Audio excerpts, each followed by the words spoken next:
Allahumma sholli wa sallim wa barik ala Muhammad wa ala alihi wa sahbihi wa man tabi'ahum bi ihsan ila yaumiddin.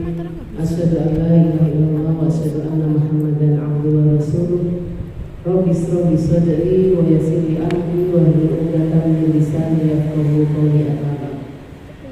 Ummahat wal akhwat jamaah semuanya yang semoga dirahmati oleh Allah Subhanahu wa taala. Alhamdulillahirabbil alamin. Alhamdulillah atas izin Allah Subhanahu wa taala pada sore hari ini kita dipertemukan di tempat yang mulia ini.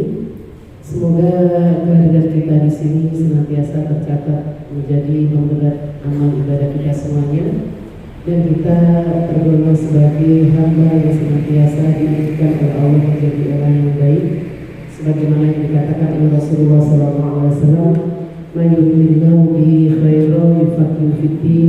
Barang siapa yang dikehendaki oleh Allah menjadi orang yang baik, maka saya Allah pahamkan orang itu dalam masalah agama. Mudah-mudahan dari kita di sini dalam rangka tafaqquh fiddin, dalam rangka belajar ilmu agama, menjadi sarana Allah senantiasa menjadikan kita termasuk golongan orang-orang yang baik. Salawat serta salam kita haturkan kepada junjungan Nabi Muhammad SAW beserta para keluarganya, sahabatnya, dan seluruh kaum muslimin yang istiqomah mengikuti sunnahnya sampai akhir zaman nanti. Baik ummahat wal akhwat jamaah semuanya yang semoga dirahmati oleh Allah Subhanahu wa taala. Hari ini insyaallah sore hari ini kita belajar bersama-sama, mengkaji bersama tentang ibunda kita, ibunda kaum muslimin, yaitu ummahatul mukminin, para istri-istri Rasulullah SAW, di mana bagian dari kita mencintai Rasulullah SAW, maka kita mencintai pula ahlul bait, keluarga Rasulullah, dan istri-istri beliau termasuk ahlul bait dari Rasulullah SAW. Maka jamaah semuanya insyaallah sudah kita pahami bersama bahwa Rasulullah SAW diberi anugerah oleh Allah Subhanahu wa taala dengan 11 istri yang ada di sisi beliau Rasulullah SAW. Yang pertama, yang sekedar mengingatkan kembali jemaah ya, istri-istri Nabi yang pertama adalah Khadijah binti Khuwailid. Khadijah binti Khuwailid ini adalah istri Rasulullah yang pertama. Kemudian yang kedua adalah Saudah binti Zam'ah. Kemudian yang ketiga adalah Aisyah binti Abi Bakar. Yang keempat adalah Hafsah binti Umar bin Khattab. Kemudian yang kelima adalah Zainab binti Jahaz. Kemudian yang keenam adalah Zainab binti Huzaimah. Kemudian yang nomor 7 Ummu Salamah. Ummu Salamah ini nama kunyahnya jemaah ya, nama julukannya, nama aslinya adalah Hindun binti Abu Umayyah. Kemudian yang nomor 8 adalah Ummu Habibah. Ini kunyah juga, nama aslinya adalah Ramlah binti Abu Sufyan. Kemudian yang nomor 9 adalah Maimunah binti Al-Haris Al-Hilaliyah. Kemudian nomor 10 Juwairiyah binti Al-Haris. Nomor terakhir nomor 11 adalah Sofiyah binti Huyai.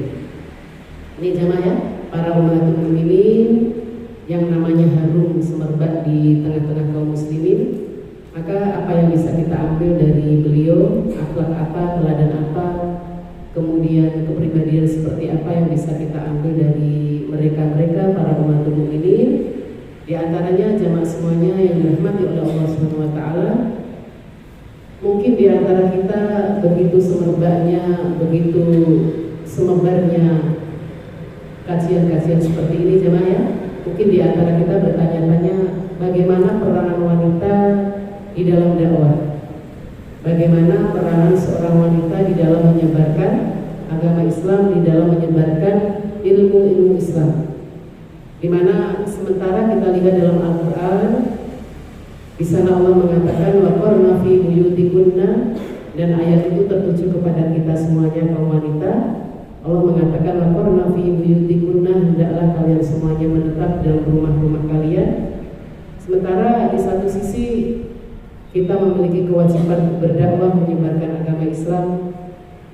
Kita ingin berkiprah di luar mungkin jemaah ya, sebagaimana banyak sekali kaum laki-laki yang ketika mereka itu berada di luar, nama mereka harum menjadi seorang pahlawan, maka kita pun tentunya ingin memiliki andil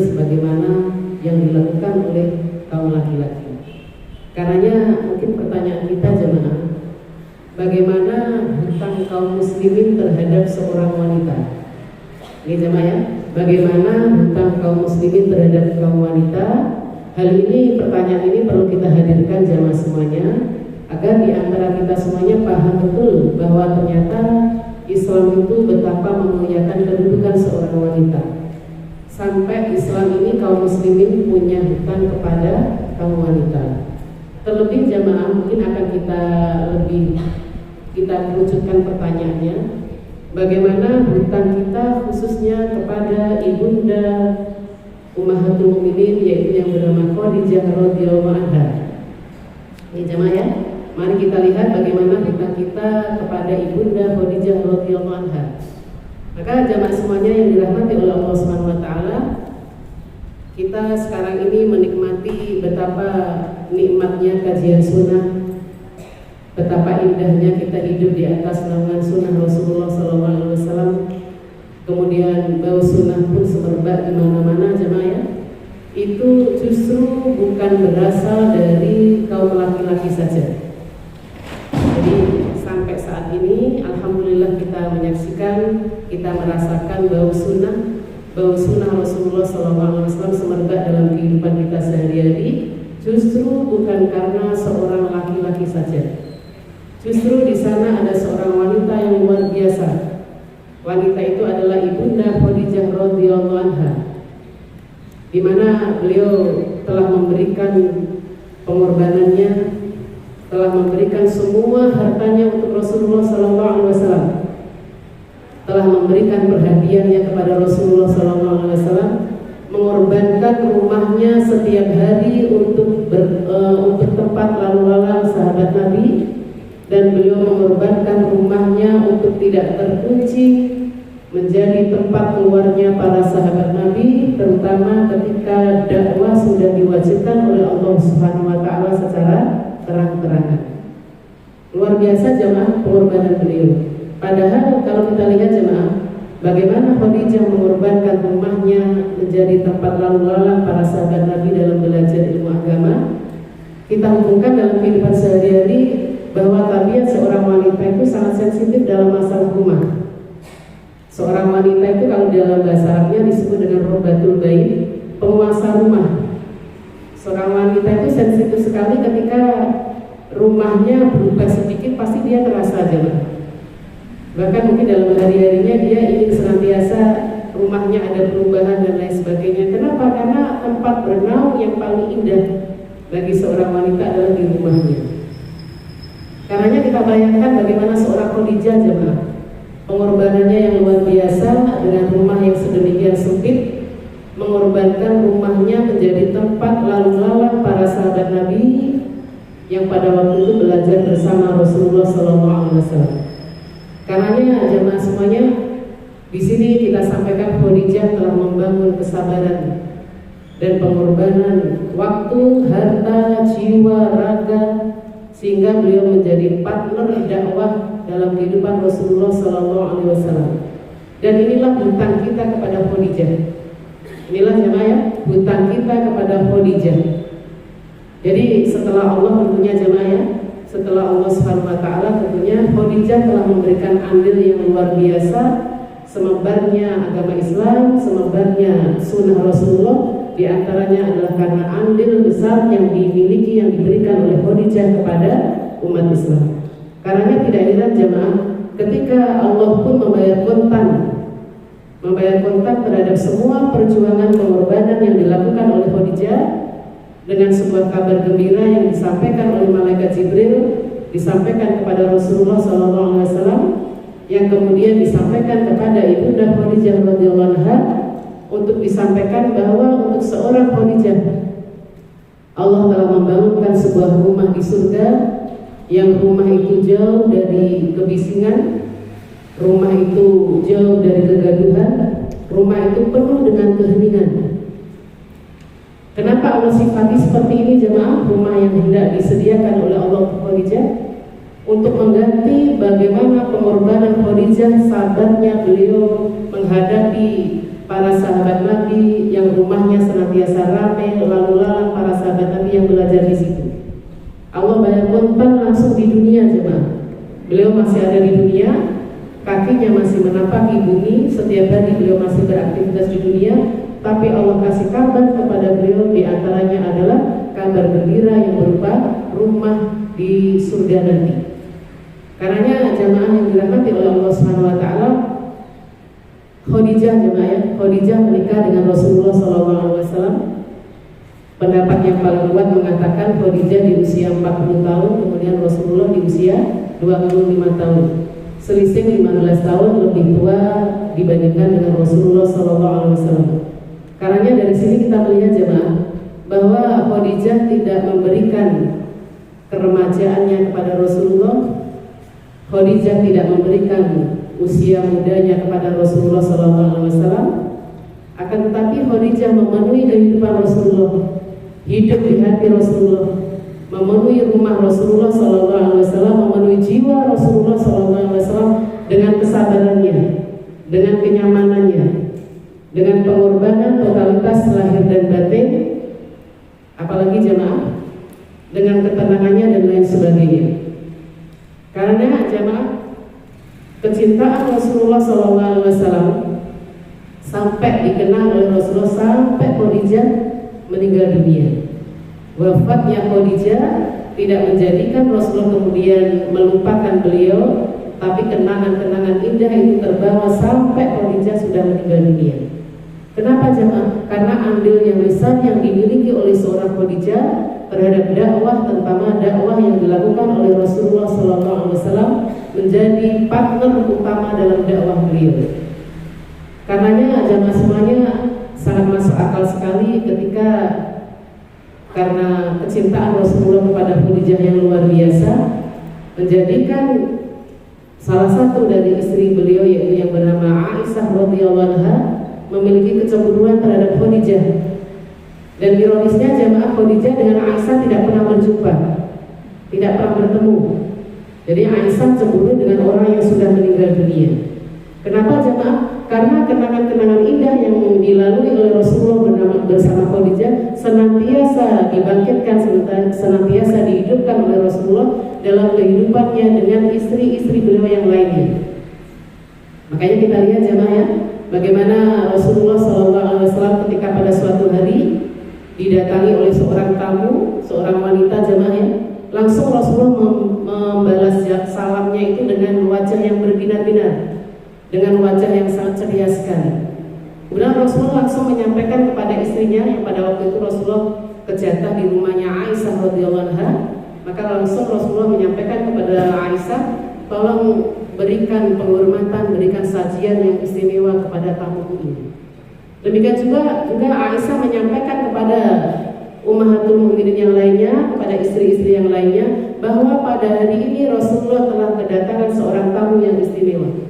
Padahal pada waktu itu Aisyah belum tahu siapa tamunya. Yang penting Rasulullah kelihatan wajahnya berseri-seri, Rasulullah menyambut dengan keadaan yang luar biasa. Maka di situ Aisyah berkesimpulan bahwa ini adalah tamu yang istimewa, bukan tamu biasa. Maka setelah diberi hidangan yang luar biasa jemaahnya, hasil kesepakatan, hasil pertemuan dengan beberapa istri, akhirnya tamu itu pulang jemaahnya.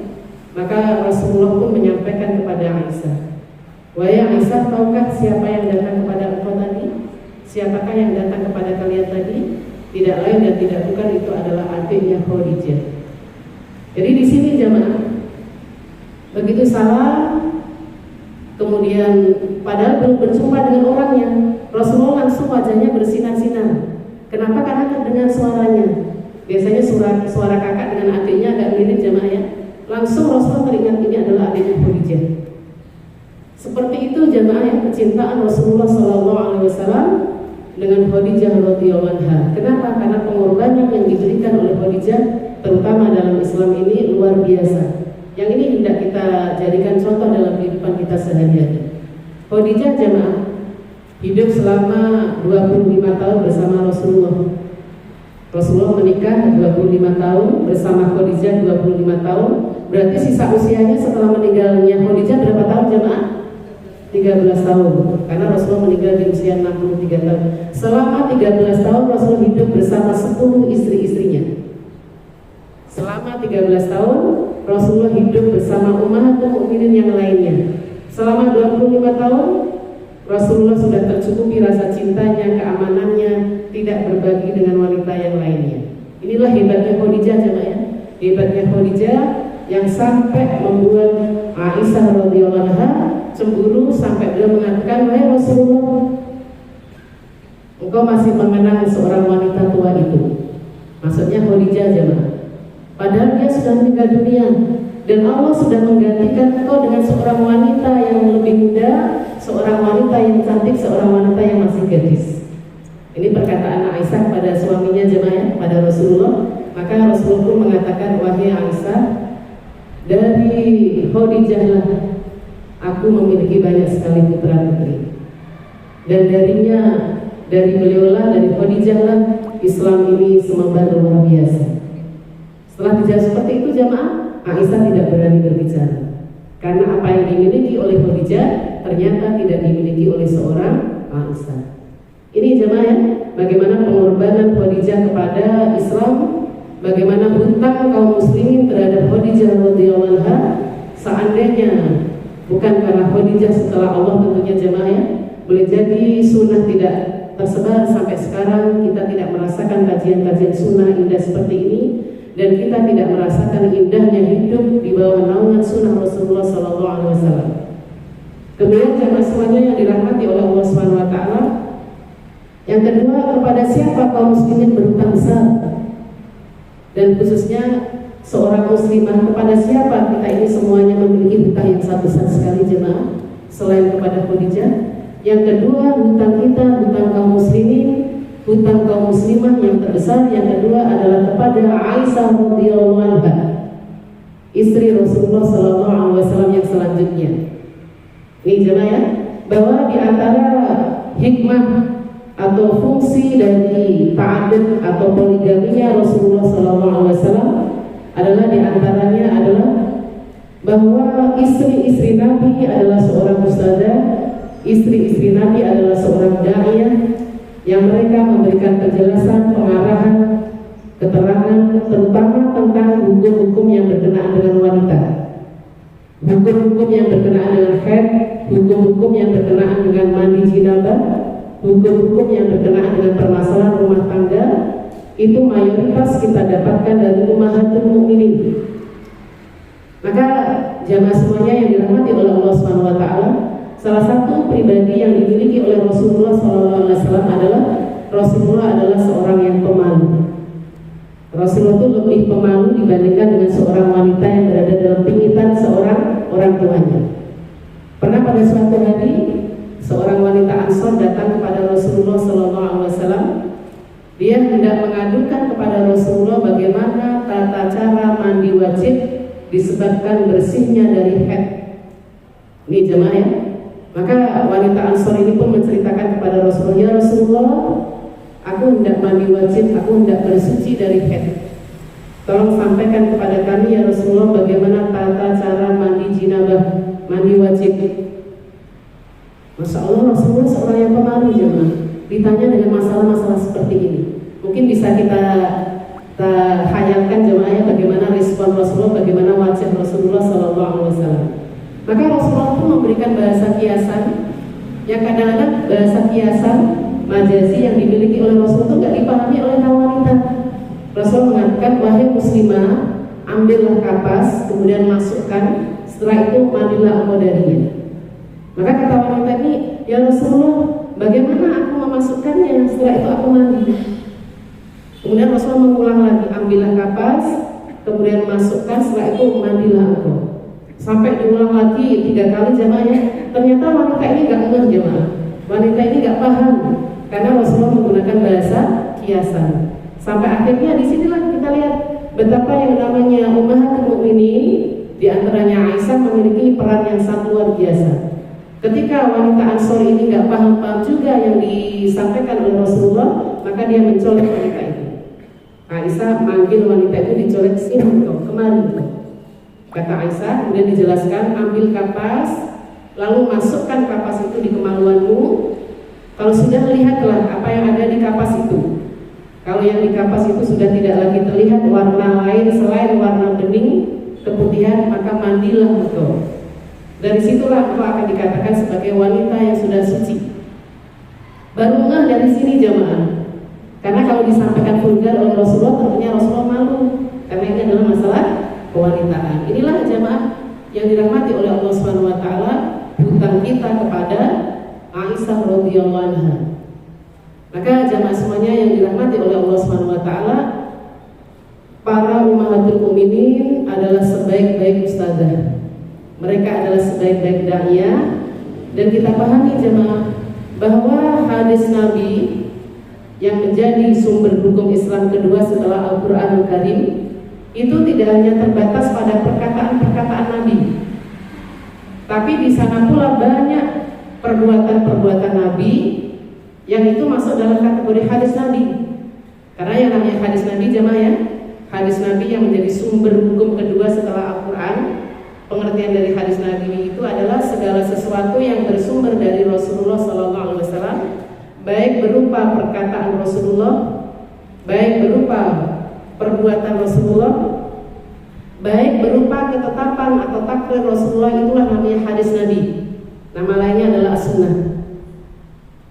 Maka bisa kita bayangkan jemaah, kalau ternyata hadis Nabi itu tidak hanya terbatas pada perkataan-perkataan Nabi, di mana hadis Nabi itu menjadi bagian dari sumber hukum Islam yang nomor 2 setelah Al-Quran, maka kita bisa merasakan jemaah bagaimana mungkin perbuatan-perbuatan Nabi yang dilakukan di rumahnya, bagaimana Rasulullah mengajarkan kepada istri-istrinya tentang mandi jinabah, bagaimana sunnahnya seorang suami istri mandi bersama-sama dengan istrinya, bagaimana malamnya Rasulullah, bagaimana Rasulullah melewati malam-malamnya, kemudian bagaimana muamalahnya Rasulullah SAW dengan para istri-istrinya, dengan para ummahatul mukminin. Seandainya tidak ada ummahatul mukminin, banyak sekali sunnah Nabi yang terjadi dalam kehidupan rumah tangga Rasulullah tidak sampai kepada kita.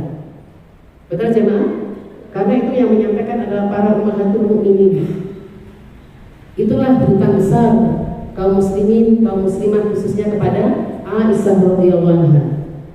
Memang Aisyah jemaah, beliau diberi kelebihan oleh Allah Subhanahu wa taala dengan kuatnya hafalan Al-Qur'an dan hadis. Maka akan kita saksikan dalam kitab Sahih Bukhari jemaah, yang itu adalah kumpulan kitab-kitab hadis. Tidak ada seorang laki-laki yang mampu mengalahkan banyaknya hafalan Aisyah radhiyallahu anha selain dari Ibnu Umar, Abdullah bin Umar.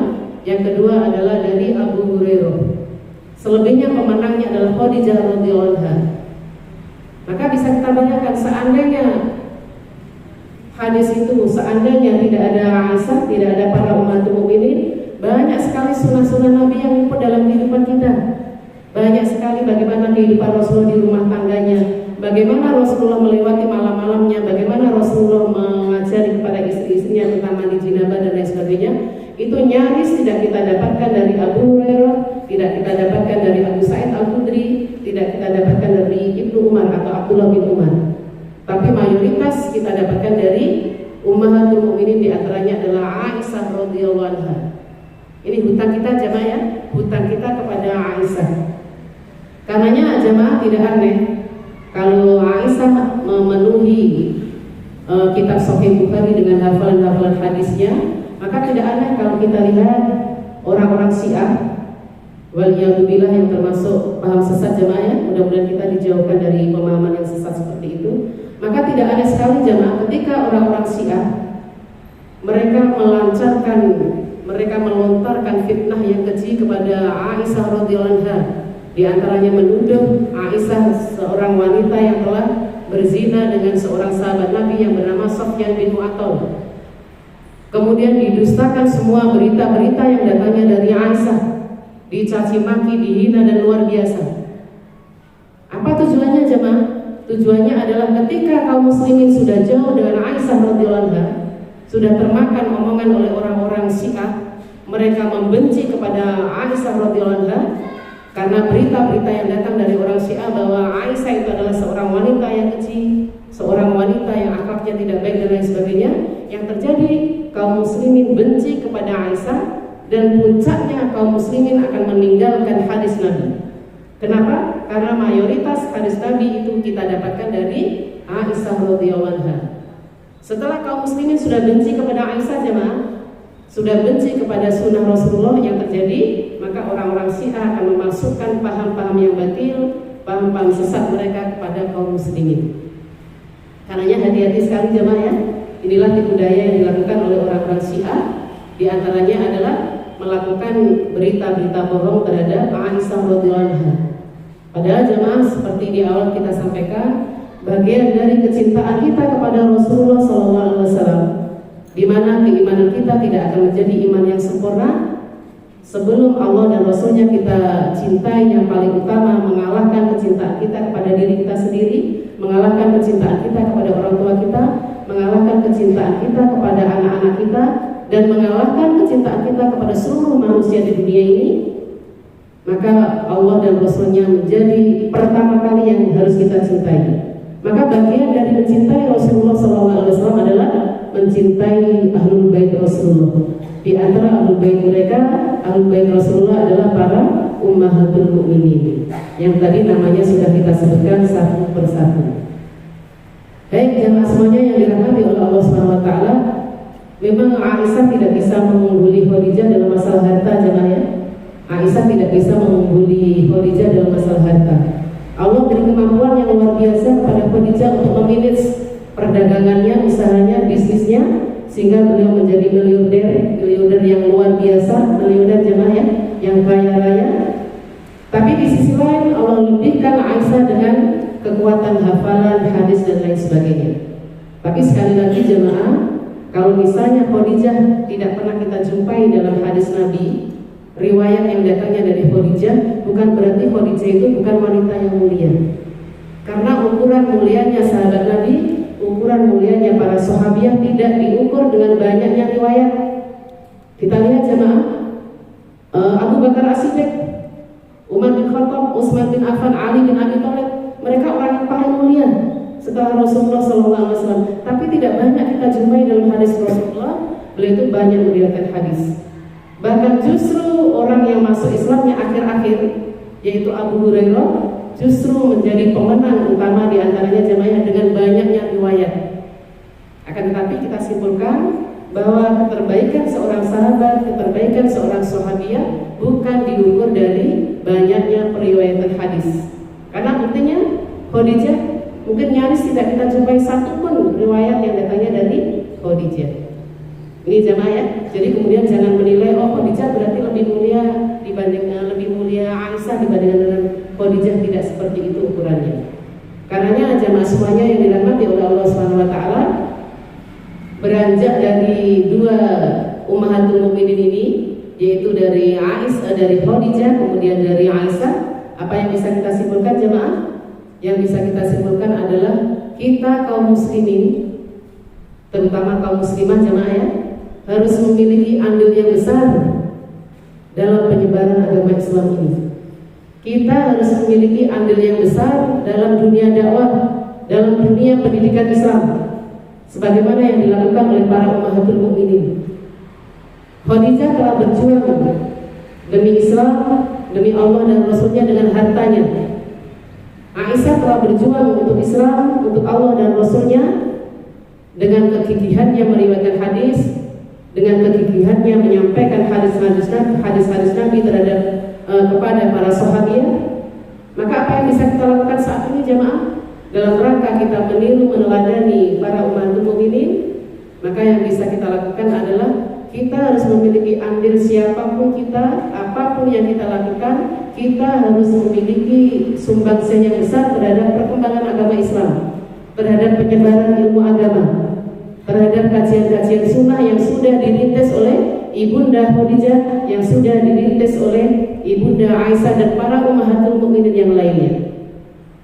Maka bagi kita yang bisa berjuang dengan hartanya, monggo silahkan jemaah, monggo silahkan. Maka kita lihat bagaimana kita belajar dari Umar bin Khattab jemaah. Umar bin Khattab di antara seorang sahabat Nabi yang kaya jemaah ya, walaupun mayoritas sahabat Nabi itu miskin jemaah. Jika kalau kita ternyata tercatat kita ditakdirkan oleh Allah menjadi orang yang miskin, gak usah bersedih hati jemaah ya. Orang-orang hebat pada zamannya Rasulullah itu mayoritas miskin. Tapi miskin yang seperti apa yang menjadikan mereka itu hebat, itu yang kita contoh jamaah, bukan hanya sekedar miskinnya.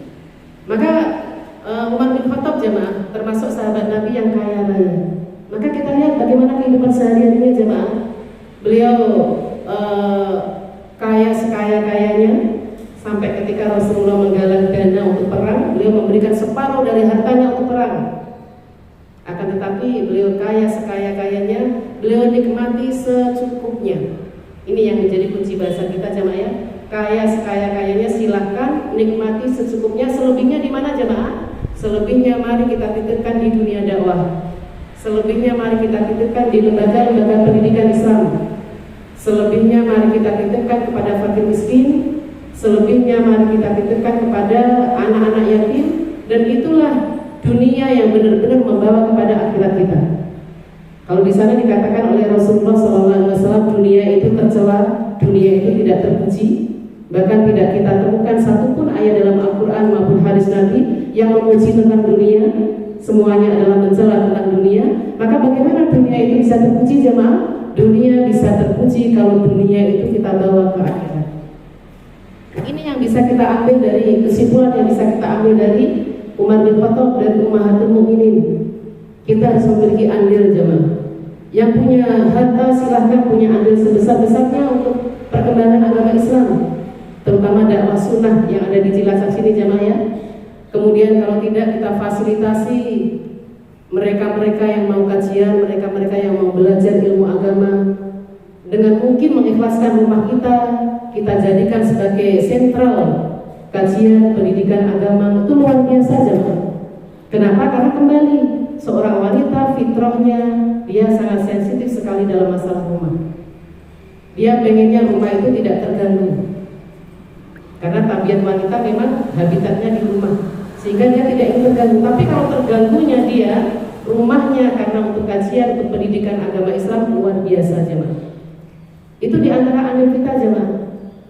Kemudian memfasilitasi mungkin ustadz-ustadzahnya atau dai-daiyahnya yang mereka mungkin karena kesibukannya di dalam belajar, kesibukannya di dalam menyebarkan ilmu agama, mereka tidak sempat untuk melakukan bisnis, melakukan usaha yang lainnya. Ikut andil kepada mereka jemaah. Atau mereka-mereka para talibul ilmi, para tulabul ilmi. Karena ini masuk dalam kategori ketika Allah menyebutkan dalam Quran surat At-Taubah ayat 60 atau 70 jemaah. Kalau di sana disebutkan innamas shadaqatu lil fuqara wal masakin dan seterusnya. Kalau Allah menyebutkan bahwa ada 7 golongan, ada 8 asnaf, bukan 7 jemaah ya. Ada 8 asnaf, 8 atau 7 jemaah? 8 ya. Ada 8 golongan atau 8 asnaf yang berhak untuk mendapatkan zakat. Di antara mereka adalah fi sabilillah, yaitu mereka yang perang di jalan Allah. Para mufasir menafsirkan jemaah, mereka yang perang di jalan Allah itu ada 2, yaitu mereka yang benar-benar perang turun di medan perang melawan orang-orang kafir. Yang kedua adalah mereka yang menyebarkan ilmu agama, mereka yang belajar ilmu agama, mereka masuk dalam kategori fi sabilillah. Mereka masuk dalam kategori orang yang berperang di jalan Allah Subhanahu wa taala. Karenanya jamaah semuanya yang dirahmati oleh Allah Subhanahu wa taala, memang Islam jamaah, Islam ini akan tetap tegak walaupun kita tidak punya andil. Allah akan senantiasa menolong agama-agama Allah. Allah akan senantiasa menolong agamanya. Walaupun kita tidak berperan di dalamnya, Allah tetap menjadikan agama Islam ini tegak berdiri di muka bumi. Akan tetapi kalau kita tidak memiliki andil, kita termasuk orang yang rugi. Betul jemaah? Tanpa kita Islam akan tegak jemaah. Jadi kalau misalnya kita merasa berjasa dan lain sebagainya, jangan sekali-kali kita merasa berjasa jemaah. Karena sama sekali Islam ini tegak bukan karena kita. Akan tetapi kalau kita tidak berkontribusi di dalamnya, kalau kita tidak memiliki andil, kita termasuk orang yang rugi. Karenanya jamaah semuanya yang dirahmati oleh Allah Subhanahu wa taala, setelah sekian lama kita melakukan kajian-kajian sunnah seperti ini jamaah ya, maka ada beberapa hal mungkin yang bisa kita simpulkan bagaimana dulu Ummahatul Mukminin menggenggam erat-erat 2 hal ini, yang ini harus kita lebih kita hidupkan di suasana kita, terutama kita hidup di akhir zaman seperti ini jemaah ya. Apa jamaah yang perlu kita pegang sebagaimana yang dulu para ummahatul mukminin, para sahabiah pegang erat-erat, yaitu diantaranya hendaknya kita semuanya jemaah yakin seyakin-yakinnya bahwa tidak ada syariat yang paling indah, tidak ada syariat yang paling sempurna, tidak ada hukum yang paling indah, tidak ada hukum yang paling sempurna melebihi hukum yang telah ditetapkan oleh Allah Subhanahu wa taala. Ini jemaah ya. Karena kalau kita memiliki keyakinan seperti ini jemaah, kita yakin bahwa apa yang ditetapkan oleh Allah untuk hambanya, Allah tetapkan hukum-hukumnya untuk hambanya, itu pasti semuanya membawa manfaat, memberikan manfaat yang luar biasa dunia maupun akhirat kita. Maka kalau kita memiliki keyakinan seperti itu, bahwa seindah-indahnya hukum, sesempurna-sempurnanya hukum atau syariat itu adalah hukum Islam, maka akan menjadikan kita mudah sekali untuk menerima perintah dan larangan dari Allah Subhanahu wa taala. Ini kuncinya di sini jemaah.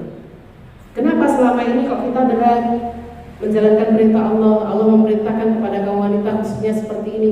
Kok kadang-kadang kita terasa berat jemaah? Mungkin belum ada dalam benak diri kita sebuah keyakinan bahwa syariat Islam adalah syariat yang paling sempurna.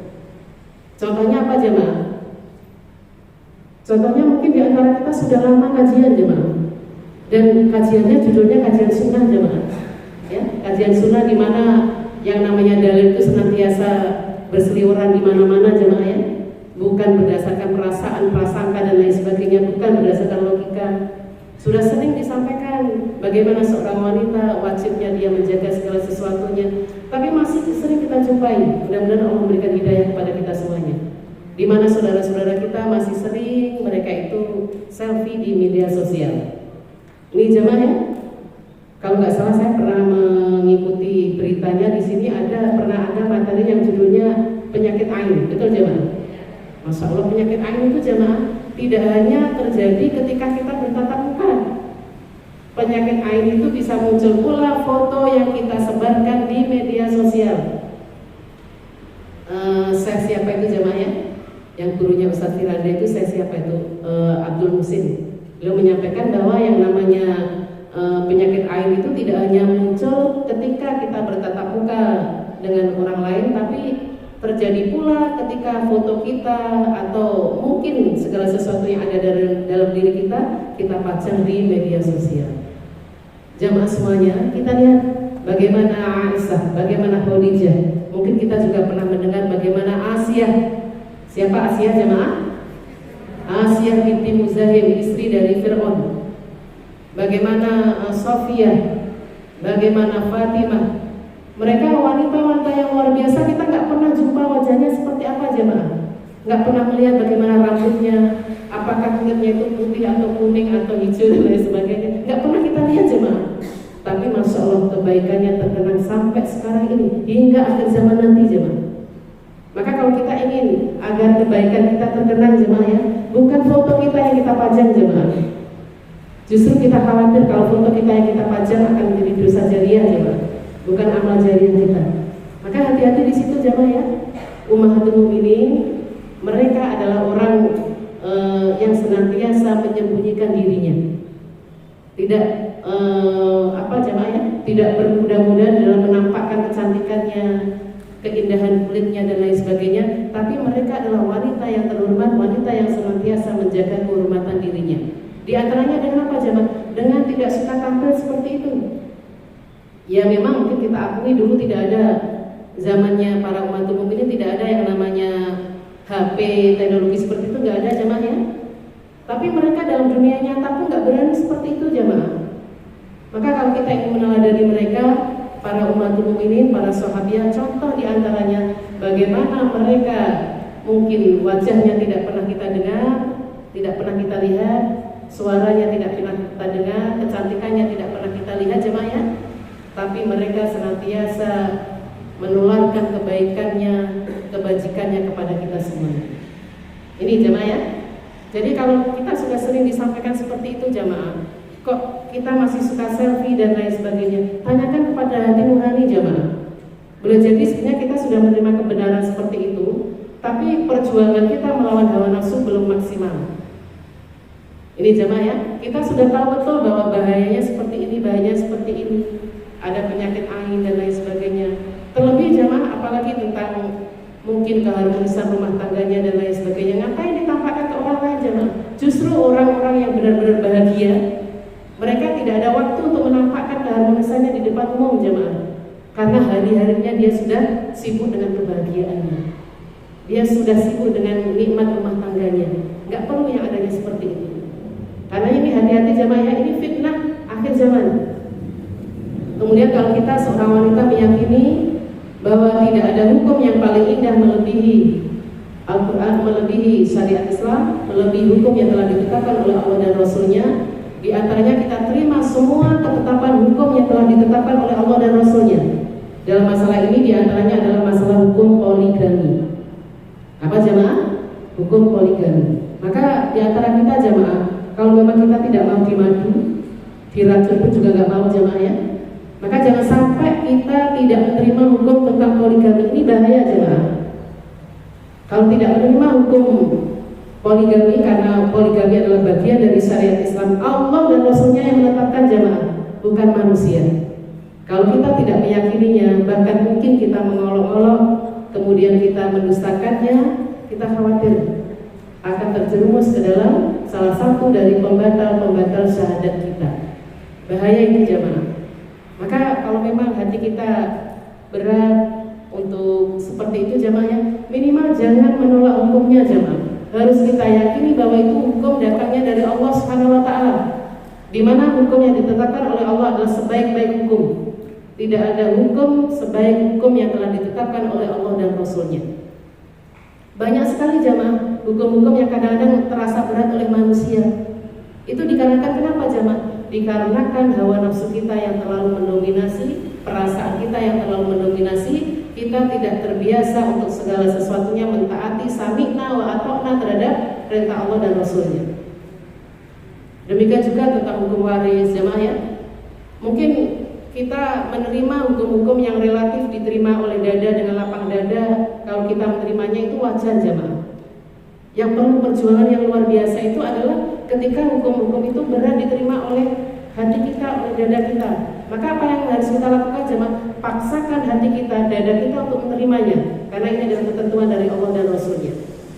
Ini jemaah ya, konsekuensi dari kita meyakini bahwa sebaik-baik hukum adalah hukum yang telah ditetapkan oleh Allah. Maka konsekuensinya adalah semua hukum yang telah ditetapkan oleh Allah, walaupun hati berat menerimanya, wajib kita yakini kebenarannya. Bisa dipahami jemaah? Baik jemaah semuanya yang dirahmati oleh Allah Subhanahu wa taala. Yang kedua jemaah ya, apa yang bisa kita tiru dari para ulama mukminin dulu selain kewajiban kita untuk memiliki andil dalam masalah dakwah. Yang kedua tadi wajibnya kita meyakini seyakin-yakinnya tentang syariat Islam. Yang kedua jemaah, yang ketiga jemaah ya, wajib bagi seorang wanita, kita semuanya jemaah ya, wajib bagi seorang wanita untuk mengetahui, wajib bagi kita semuanya untuk mengetahui bahwa kebahagiaan, kemuliaan seorang wanita itu ketika dia terikat dengan aturan yang telah ditetapkan oleh Allah dan Rasulnya. Saya gak bisa ulang lagi jemaah ya, kadang-kadang suruh ulang lupa ini.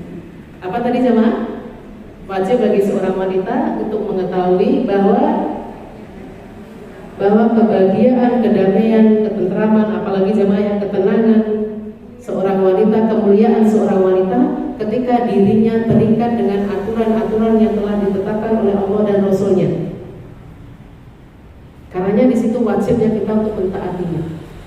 Nih jemaah ya.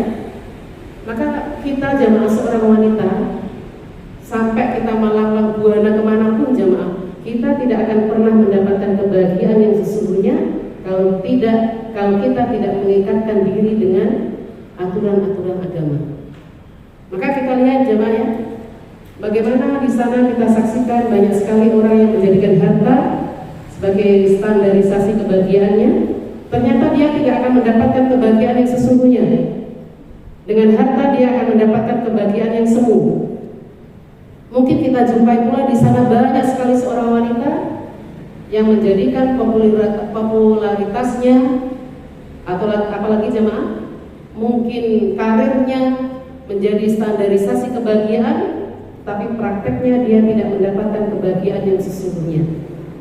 Kalaupun toh dia mengatakan bahagia, itu adalah kebahagiaan yang semu selagi dia tidak mempertautkan dirinya dengan aturan-aturan yang telah ditetapkan oleh Allah dan Rasul-Nya.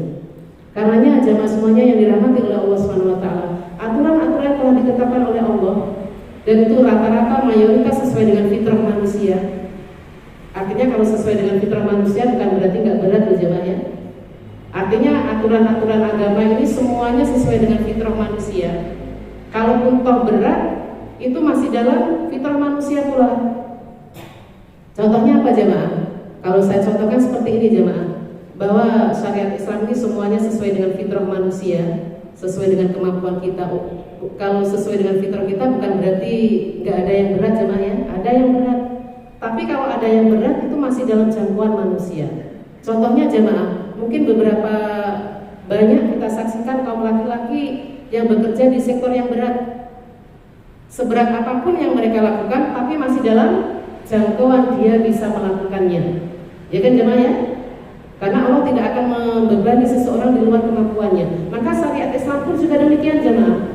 Kalau dikatakan semuanya sesuai dengan fitrah manusia, fitrah ini secara lurus, secara murni pasti akan menerimanya, tidak akan mendustakannya. Kecuali kalau fitrah kita sudah dirusak oleh setan, sudah dirusak oleh hawa nafsu kita. Karenanya tidak ada alasan bagi kita untuk berat menerima ketentuan dari Allah Subhanahu wa taala. Dan itu bagian akhlak terpuji kita kepada Allah Subhanahu wa taala. Di mana dalam kehidupan sehari-hari jemaah ya, kita diwajibkan ada hablum minallah, hubungan kita dengan Allah. Yang kedua ada hubungan kita dengan sesama manusia. Dan itu harus kita lakukan secara baik semuanya. Dan puncak hubungan kita baik kepada Allah itu kapan jemaah? Kapan kita itu dikatakan berakhlak yang baik dengan Allah Subhanahu wa taala? Di antaranya ketika kita menerima ketentuan Allah yang berupa takdirnya, walaupun itu pahit kita rasakan. Karena sekali lagi jemaah ya, takdir Allah itu kan bagian dari perbuatan Allah jemaah. Perbuatan Allah itu semuanya baik, tidak ada yang tidak baik jemaah. Perbuatan Allah itu baik dilihat dari segi apanya jemaah? Dilihat dari segi hikmahnya. Kalau penampakannya mungkin ada yang tidak baik secara kasat mata, tapi di situ mengandung hikmah yang luar biasa. Karenanya ketika kita menerima takdir Allah dengan lapang dada, berarti kita telah berinteraksi, kita telah berakhlak yang baik dengan Allah Subhanahu wa taala. Kalau takdir Allah itu semuanya baik, bil hikmah jemaah ya, dilihat dari segi hikmahnya. Kadang-kadang penampakannya tidak baik. Contohnya apa jemaah? Allah menciptakan musibah. Musibah itu kan Allah jemaah ya. Makanya ketika kita tertimpa musibah, apa istinja kita jemaah? Inna lillahi wa inna ilaihi raji'un. Di situ kan kita meyakini semuanya kita itu milik Allah, akan kembali kepada Allah kan jemaahnya. Berarti musibah itu siapa penciptanya jemaah? Allah Subhanahu wa taala. Penampakannya tidak baik. Kita ditinggal meninggal dunia oleh orang tua kita dan lain sebagainya. Tapi Allah tidak menciptakan takdir itu murni jelek jemaah. Semuanya baik dan hikmah. Hikmahnya luar biasa. Allah ciptakan sakit, itu penampakannya nggak baik. Nggak senang orang itu kalau disuruh milih jemaah ya, pengennya sehat terus. Sakit penampakannya tidak baik, tapi Allah memberikan hikmah yang luar biasa. Yang mungkin hikmah itu tidak akan diberikan kecuali kepada orang yang sakit. Karenanya ini jemaah puncak akhlak kita kepada Allah, menerima dengan lapang dada semua takdir yang telah menimpa kepada kita. Yang kedua puncak akhlak kita kepada Allah apa jemaah? Yaitu menerima semua hukum-hukum yang telah ditetapkan oleh Allah. Sesuai dengan poin kita tadi jemaah ya.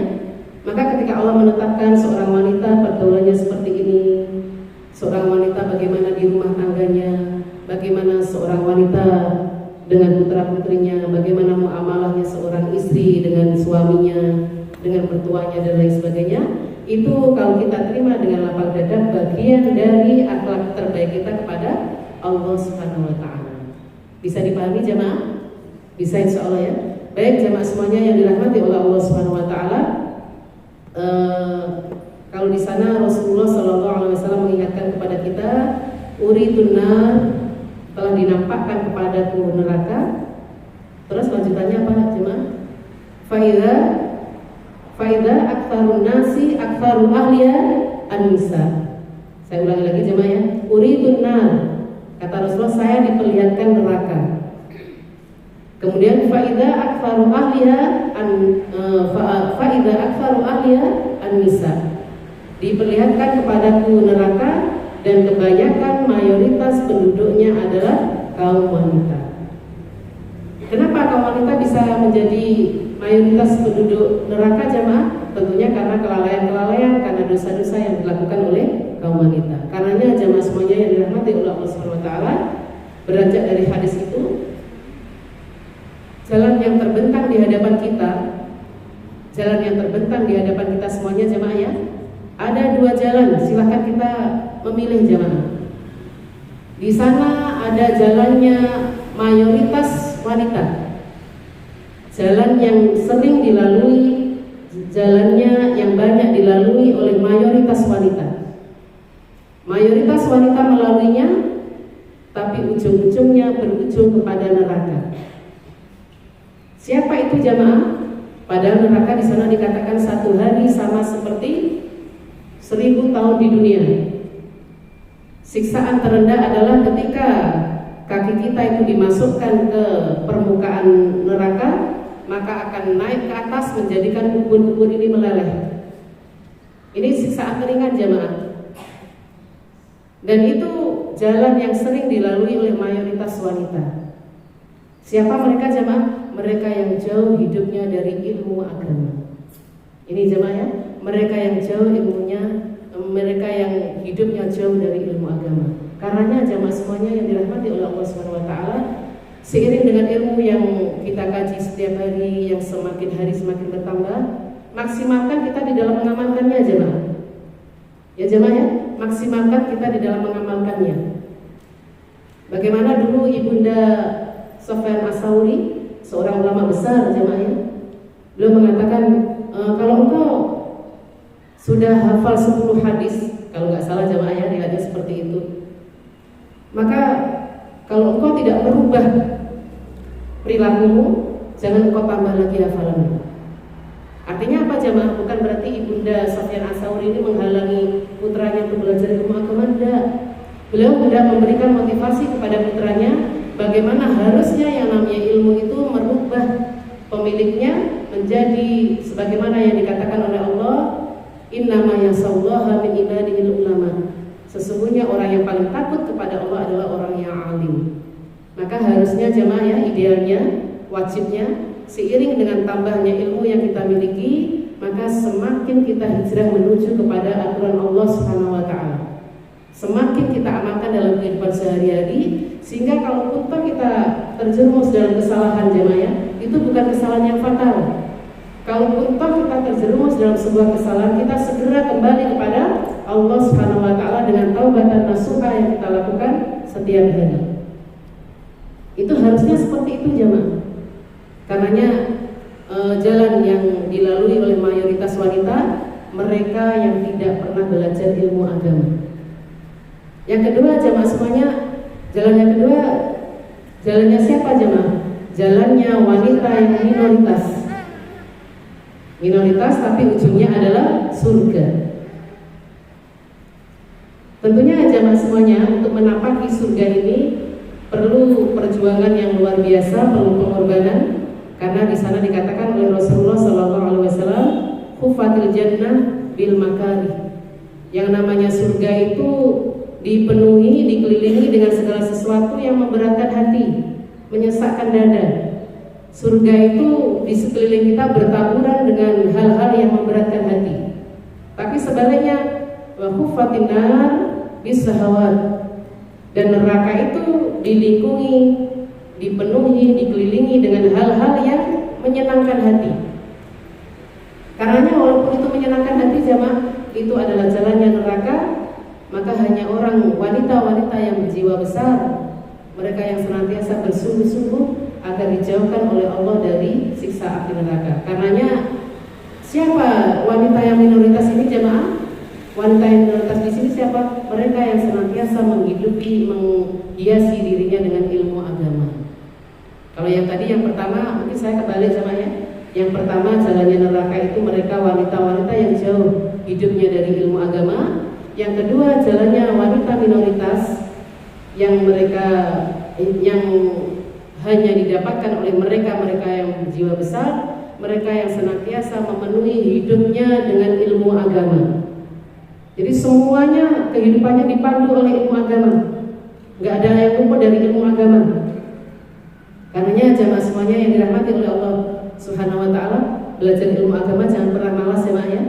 Jangan pernah bosan.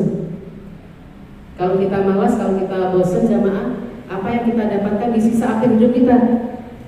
Karena hari-hari yang kemarin kita lalui jamaah itu sudah pasti 25 tahun yang lalu, 50 tahun yang lalu. Yang sekarang dan esok hari kalau kita diciptakan oleh Allah berumur panjang, ini adalah sisa kehidupan kita. Yang namanya sisa itu tidak ada yang tahu. Yang sudah kita lewati sudah pasti 25 tahun yang lalu, 30 tahun yang lalu. Yang akan datang ini sisanya adalah sama sekali masalah gaib yang kita tidak akan pernah mengetahui sampai kapan Allah memberikan ajal kepada kita. Karenanya apa yang bisa kita lakukan jemaah? Penuhi hari-hari kita itu dengan ilmu agama, sehingga hari-hari kita pun dipenuhi dengan beramal soleh. Hari-hari kita tidak pernah luput dari kebaikan yang telah ditetapkan oleh Allah dan Rasulnya. Karena itu jamaah semuanya yang dirahmati oleh Allah Subhanahu wa taala, semoga Allah mengindahkan, memuliakan kehidupan kita dengan ilmu dan iman.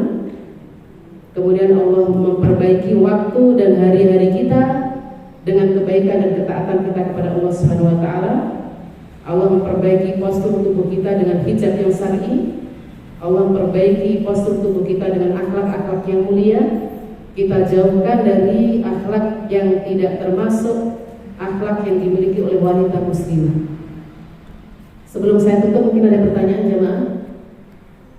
Ada pertanyaan, monggo. Zubaidah, monggo.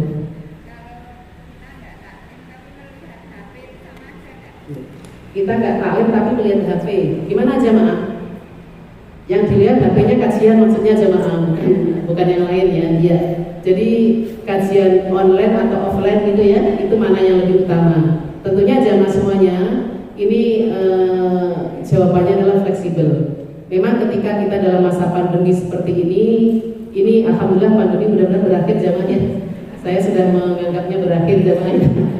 Makanya kalau memang awal-awal pandemi dulu banyak hal, banyak kegiatan-kegiatan yang memang dianjurkan dengan cara online dan lain sebagainya karena memang membatasi gerak-gerik kita atau kerumunan kita dengan massa. Akan tetapi ketika kita berada dalam kondisi normal, sampai kajian pun seperti itu ya, kajian pun mungkin lebih banyak yang kita lakukan secara online. Tapi ketika kita dalam kondisi normal jemaah, tentunya ngaji dengan bertatap muka dengan gurunya itu jauh lebih utama dibandingkan dengan kita di depan HP. Walaupun itu semuanya bagus jemaah dalam rangka tafakuh fiddin. Tapi banyak sekali kemuliaan-kemuliaan, keindahan-keindahan yang kita dapatkan ketika kita duduk bersama bermajlis seperti ini yang tidak kita dapatkan ketika kita kajian online. Betul jemaah? Banyak sekali diantaranya dengan seperti ini kita berkumpul dengan orang-orang yang soleh. Mudah-mudahan jemaah ya, yang ini menjadi salah satu syafaat nanti kita di hari kiamat. Berkumpulnya kita dengan orang-orang yang soleh dalam rangka belajar ilmu agama. Banyak sekali manfaatnya. Mungkin silaturahim yang masih punya hubungan kekerabatan jemaah ya, yang itu tidak kita dapatkan di kajian online. Terus juga mungkin jemaah ditambah lagi ketika kita kajian tatap muka seperti ini, yang namanya keseriusan, kemudian perhatian penuh itu terjaga. Beda ketika online itu karena disambi tidur, kadang ngemil juga nggak masalah kan jemaah ya, rumah-rumah kita sendiri, mungkin kita juga sendiri melakukannya. Mungkin disambi apa, bahkan mungkin kita tidak berjilbab pun juga tidak masalah. Tapi ketika di sini perhatian, konsentrasi kita curahkan sepenuhnya. Itu diantara kelebihannya. Akan tetapi ketika misalnya kajian tatap muka ini tidak bisa kita lakukan jemaah ya, jangan kita tinggalkan sama sekali bentuk kajian walaupun itu adalah kajian online. Itu jemaah ya. Makanya jawabannya kalau dalam kondisi normal tentunya tatap muka seperti ini lebih diutamakan. Karenanya dulu bagaimana kita lihat banyak sekali ulama-ulama besar yang mereka itu belajar pula kepada ulama yang lainnya. Mungkin kalau dihitung kapasitas ilmunya sama aja mana. Lah mengapa mereka itu belajar datang ke kajiannya seorang ustaz, seorang ulama besar? dalam rangka ingin melihat bagaimana akhlak yang dimiliki oleh ulama itu. Yang itu tidak bisa kita lihat di HP kita jamaah. Karena seorang ustaz, seorang guru, seorang dai boleh jadi dilihat akhlaknya bagaimana dia menghadapi audiennya, dia menghadapi jamaahnya, bagaimana dia menghadapi jamaahnya yang tanya nggak mudeng-mudeng. Ya jemaah yang udah berulang-ulang nggak mudeng-mudeng. Bagaimana sikapnya itu menjadi akhlak, menjadi ilmu yang bisa diikuti, dicontoh oleh murid-muridnya. Begitu ya, Bu Zubaidah. Ya. Ada yang lain jemaah? Monggo. Waalaikumsalam warahmatullahi wabarakatuh. Adilah.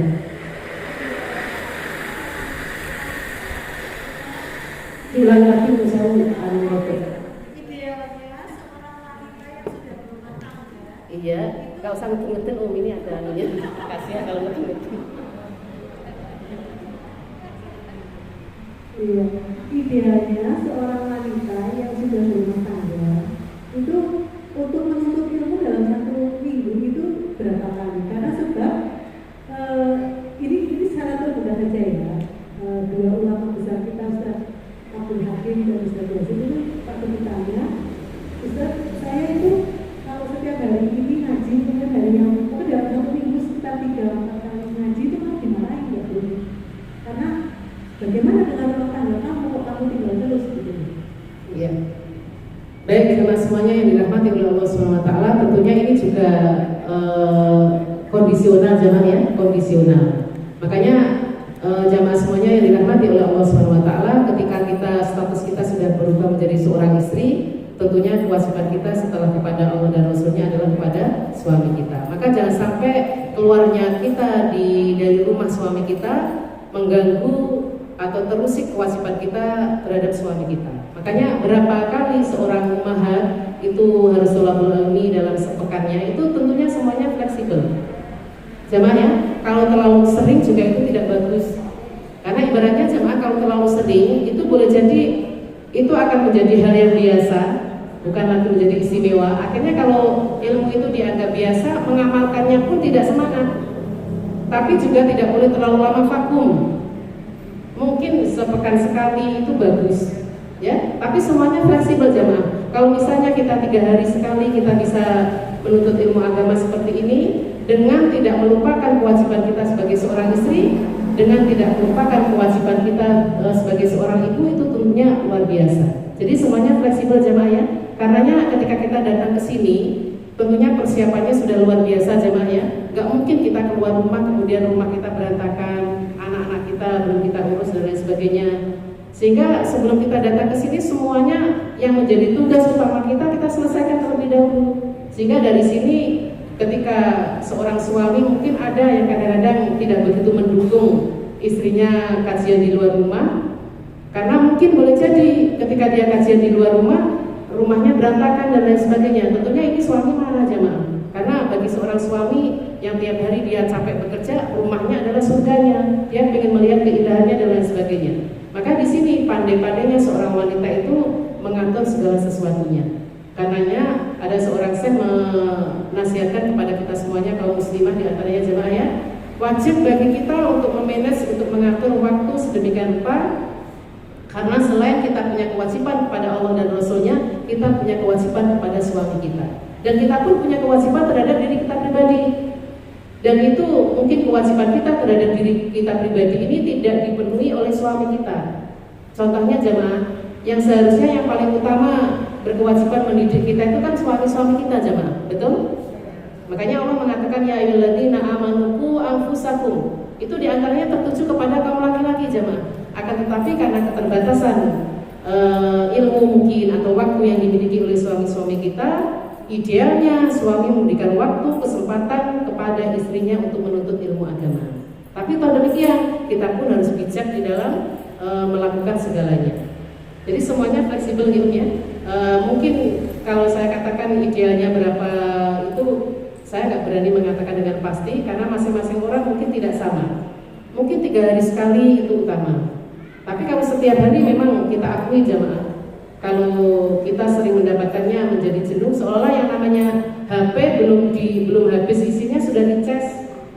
Kita ini kadang-kadang datang ke kajian ini kan dalam rangka mencarger hati kita kan jemaah ya, agar kita kembali panas, kembali kita itu bisa beraktivitas, kita kembali bisa mengabdikan diri di hadapan Allah Subhanahu wa taala.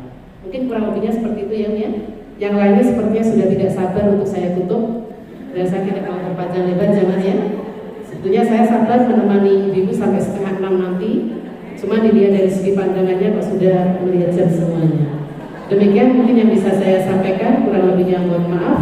Kita tutup dengan doa kafaratul majlis. Subhanallahumma wa bihamdika asyhadu an la ilaha illa anta astaghfiruka wa atubu ilaik. Insyaallah di Selasa yang akan datang kita masih pelajari tentang ummatul mukminin jemaah ya.